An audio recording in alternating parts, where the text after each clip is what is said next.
it's your girl Jay, and today I am here with my November wrap-up for 2024. I read a total of 14 books this month. Usually I would split up my wrap-ups into two parts if I have a lot of books, but this month I read a lot of series, so I think that I will be able to talk about them pretty quickly. So without further ado, let us get started. I started the month off with a bang and got a 5-star read. It is Happy Place by Emily Henry. This was my first Emily Henry book, which is wild because she is so popular on BookTube. But for some reason I have just never read any of her books, but this one was a 5 out of 5 for me. I really loved it. Definitely going to be checking out more of her books. This one follows Harriet and Wynne, who have been broken up for 6 months now, but they have yet to tell their best friends. Every year, the group attends a getaway trip together to their happy place, which is a cottage up in Maine. This year, Wynne and Harriet will have to trick their friends into thinking that they're still together, but also try to deny the attraction that they still feel towards one another.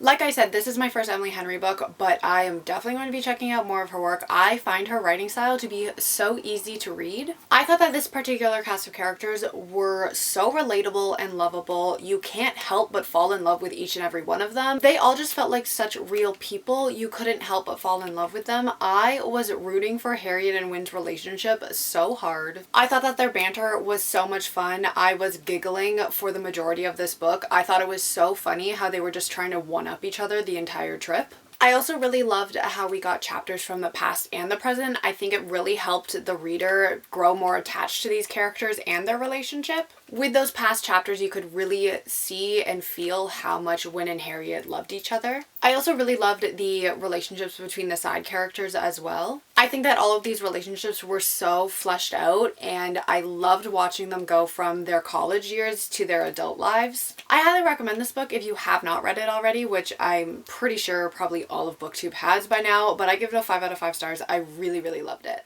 Next, I read Shadow Frost by Coco Ma. This one I gave a 4 out of 5 stars. This one takes place in the kingdom of Exaria, and a shadow demon is running rampant, destroying everything in its path. Princess Astrid decides that she is going to prove herself to her mother by slaying the beast by herself with her growing magic. She teams up with the captain of the Royal Guard, Edric, her Royal Guard, Orion, and her best friend, Luna. She is also joined by 2 emissaries from a neighboring kingdom, Quinlan and Rose. But when a plot for the assassin of Astrid is discovered, they must now fight for not only the kingdom, but Astrid's life as well. I thought this was a really fun read with a very intriguing magic system and very lovable characters. I really liked Astrid. I love how sassy and headstrong she was. I loved how she refused to be meek and mild. She was going to stand up for herself and her kingdom no matter what happened. I think that her and Quinlan were a fun duo to get to know, and I did really like their interactions with one another. The banter between not only these two, but the entire cast was so funny. I found myself laughing out loud on multiple occasions. I absolutely adored Luna and her character arc. I am so intrigued to see where that goes in the second book. I like the mystery behind Quinlan and Rose and the secrets that they were keeping and where the story went with that. I do think that the story did drag a bit in the middle, which is why I only gave it 4 stars, but I am interested to see how the story concludes, so I will be picking up the second book shortly. The next 4 books are all part of the same series. It is the Splintered series by A.G. Howard. The first book is Splintered,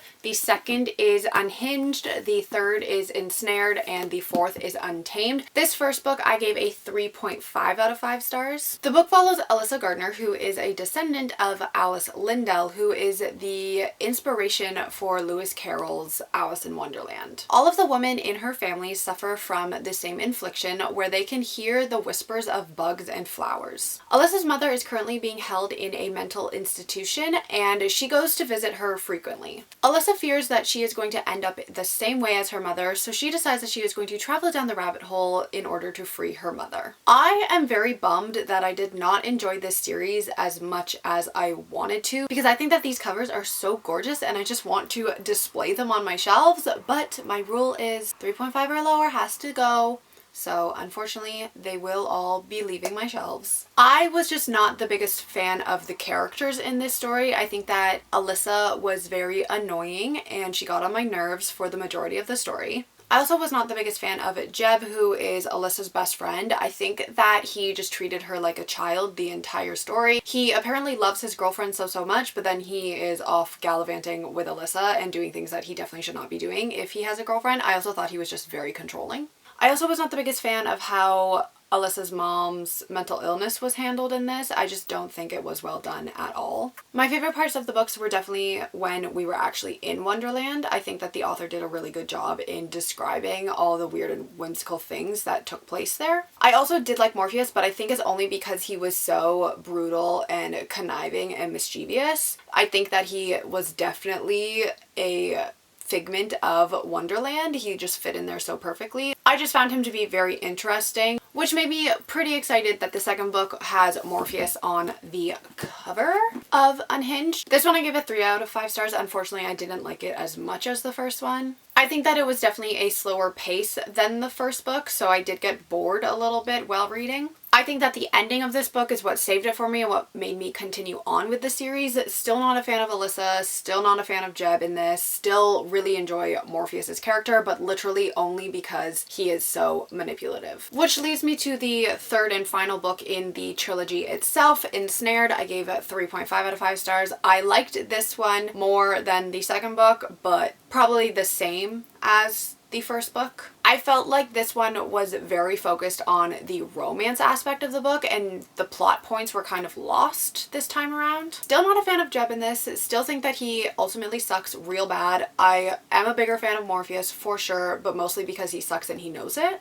I also was not a fan about how the romance ended. It felt very icky in the end, but we do learn more about the Red Queen and the sisters in this, which I enjoyed. I did also really enjoy how there was a connection between Alyssa's parents and Wonderland. I thought that that was very interesting. I do think that the trilogy wrapped up quite nicely in the end, but like I said, I can't say that I loved it, but it did tie up nicely, so I give this one a 3.5 as well. Which leads me to Untamed, which is actually a bind-up of 3 novellas from Wonderland. I also gave this one a 3.5 out of 5 stars. I think that it was a nice addition to the original trilogy, but I don't think that it was necessarily needed. The first story is The Boy in the Web, which is where we learn more about that connection I talked about with Alyssa's parents to Wonderland. That one was probably my favorite of the 3. There's also a story called The Moth in the Mirror, which is from Jeb and Morpheus's point of view, which I really did not care for. Mostly because I had to listen to Jeb talk, which I, like I said, am not a fan of. I did like Morpheus though. And then the final story was 6 Impossible Things, which was essentially just looking at Alyssa's life up to the point of when she entered Wonderland again, which I thought was nice, but like I said, I am not a fan of Jeb, so I did not care for his parts in the story, but once Morpheus entered the picture again, I liked it a little bit more, so overall I gave it a 3.5 out of 5 stars. Next up, I read Sacrificial Animals. This is by Kaylee Pedersen, and I gave this one a 2.5 out of 5 stars. This one follows Nick Morrow, who receives a phone call from his abusive father asking him and his brother to return home to their childhood farm, so he is obviously a little bit hesitant. His brother Joshua was disowned from the family after he decided to marry Amelia, who is a woman of Asian descent. The brothers decide to return home, but they quickly discover that things have not really changed since they last left. As they spend more time on the farm, Nick and Amelia grow closer, and eventually they cross the line into an affair. Nick begins to think that Amelia's intentions with his family are a lot more sinister than he once thought, and it's kind of the story of that. I found myself bored for the majority of this book. I found it incredibly slow in the beginning, which made it drag in the middle, and then it speed roller coastered to the end, which left the reader very unsatisfied in my opinion. The chapters alternate between the past and the present, which gives us an insight into Nick's abusive childhood, which I do think helped the reader feel more connected to Nick, but I honestly can't say I really cared about what was going to happen to him, so I just didn't really feel much with this book, so I give it a 2.5 out of 5 stars. The next 3 books are all part of the same trilogy. It is the Great and Terrible Beauty trilogy by Libba Bray. The first book is A Great and Terrible Beauty, the second book is Rebel Angels, and the third book is The Sweet and Far Thing.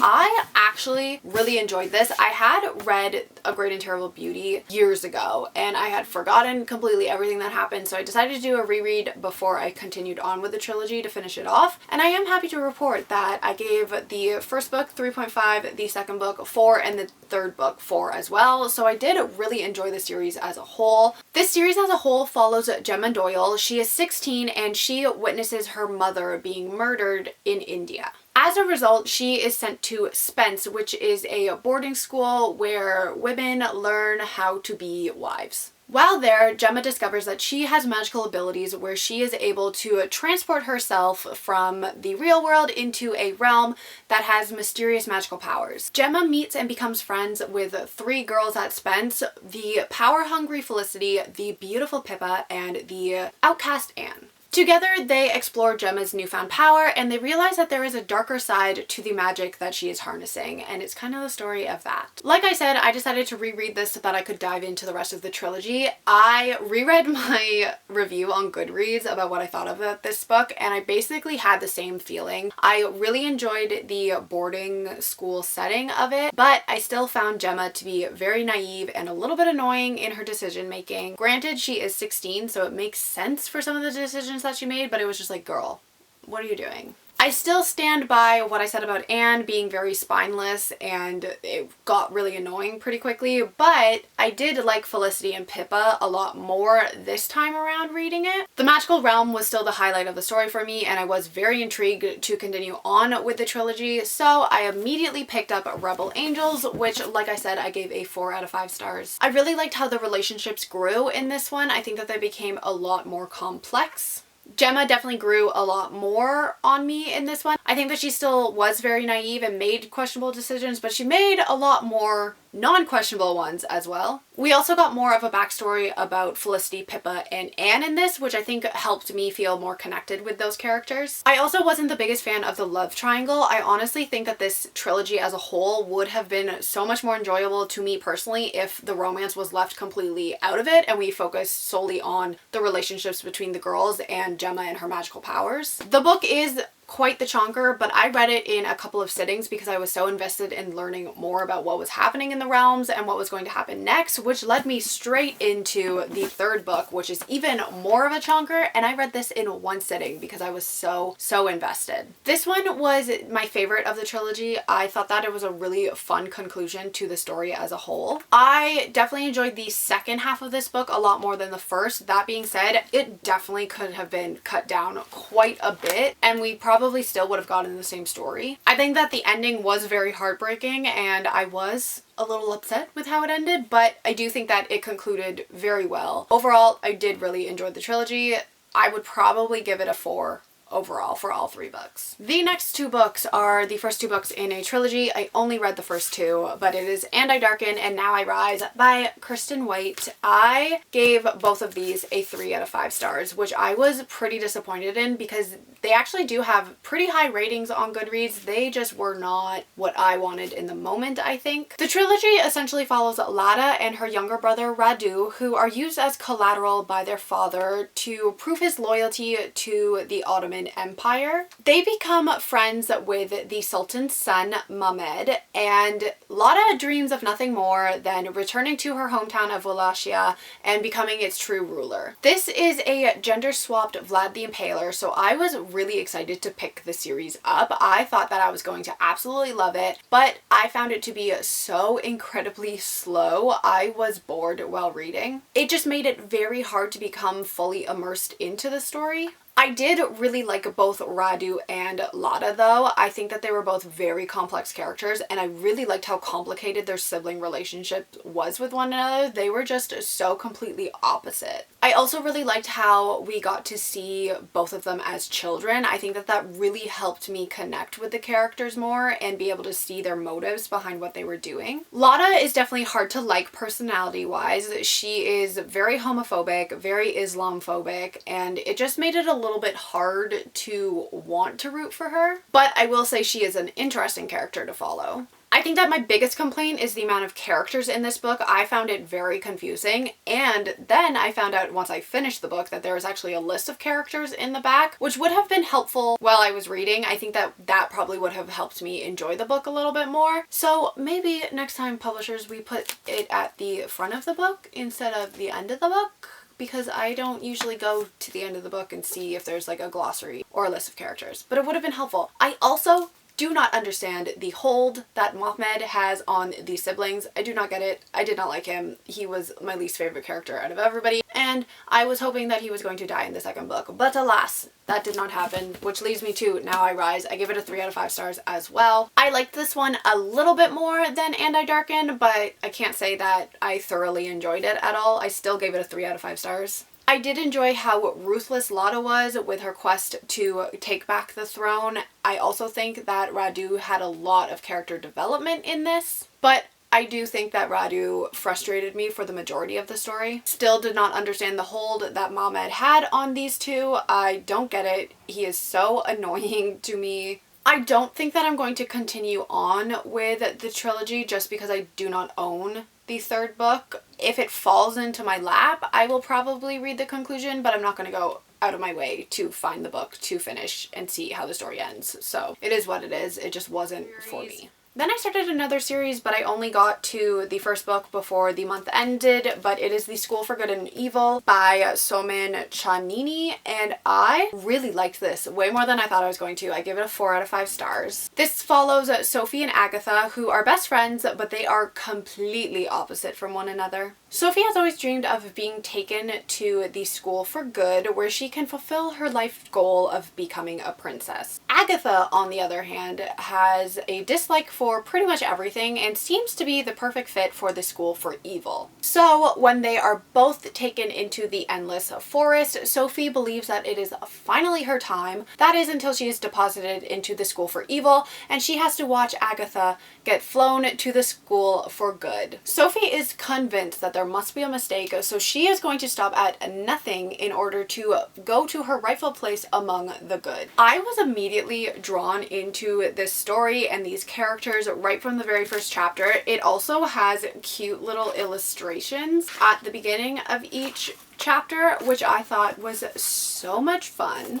I loved learning more about both of the schools. I loved that we got to see characters from original fairy tales in both of the schools and see where they ended up in their stories. It is a rather predictable story, but I had so much fun while reading. I did not care. I think that Agatha and Sophie were both really great characters to follow. It was so much fun to see how their characters were developing and where they were going to end up as the story progressed. They both definitely had a lot of flaws, but I think that they both went through such character development by the end of the story. I'm in the middle of the second book right now, and I'm still really enjoying where the story is going. It's also a movie apparently, which I'm going to have to check out because I do want to see how it is translated onto screen. I think it's going to be a lot of fun. But like I said, I did really enjoy this opening to this series, and I'm definitely going to be continuing on in the month of December. And then the final book that I read for the month of November is To the Bone by Elena Bezeras, and I give this a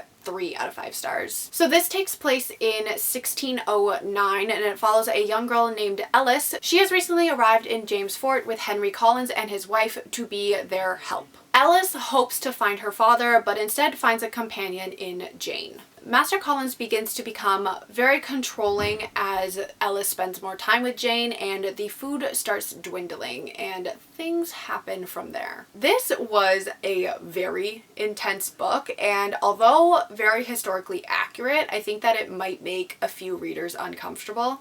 I enjoyed the story for the most part, but I do think that it dragged quite a bit in the middle, which did hinder my enjoyment in the end. Especially for such a short book, that really hindered my enjoyment in the end. But I did enjoy how progressively dark this story became as I continued reading on. I think that the author's note at the end really tied the story together in the end, and I would definitely recommend reading that to get the full scope of the book, but overall I give it a 3 out of 5 stars. Alright everybody, so those were the 14 books that I read for the month of November 2024. Let me know down below if you have read any of these books and what you thought of them, and I will see you all in my next video.